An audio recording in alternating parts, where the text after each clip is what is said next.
Hello പ്രിയ, welcome. Hi.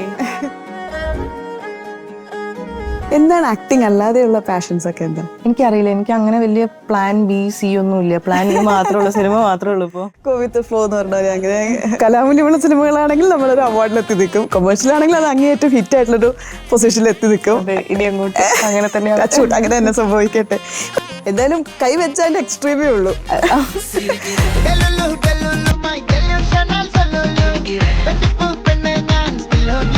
ഇപ്പോൾ രാജുവേട്ടൻ്റെ കൂടെ work ചെയ്തപ്പോഴാണ് എനിക്കൊരു ആക്ടറിന് എത്രത്തോളം ടെക്നിക്കൽ നോളജ് പോസിബിൾ ആണ്. ആൻഡ് രാജുവേട്ടൻ ഭയങ്കര നോളജബിൾ ആണ്, അതെല്ലാവർക്കും അറിയുന്നൊരു കാര്യം കൂടിയാണ്. Is A brilliant director. As an actor ഇത്രയും ടെക്നിക്കൽ നോളജ് ഉള്ളപ്പോൾ അതെന്തോ ഒരു വ്യത്യാസം വരുത്താറുണ്ടെന്ന് എനിക്ക് തോന്നിയിട്ടുണ്ട്. അപ്പോൾ എനിക്ക് ഭയങ്കര ഇൻസ്പിറേഷൻ ആയിരുന്നു ആക്ച്വലി മൂവിന്ന് രാജുവേട്ടൻ്റെ.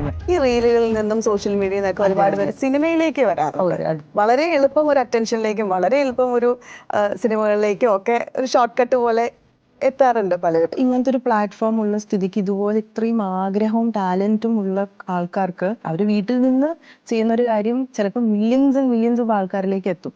അപ്പം അത് പ്രോപ്പറായിട്ട് യൂസ് ചെയ്ത് കഴിഞ്ഞാൽ എനിക്ക് തോന്നുന്നു നല്ല കാര്യമല്ലേ അത്.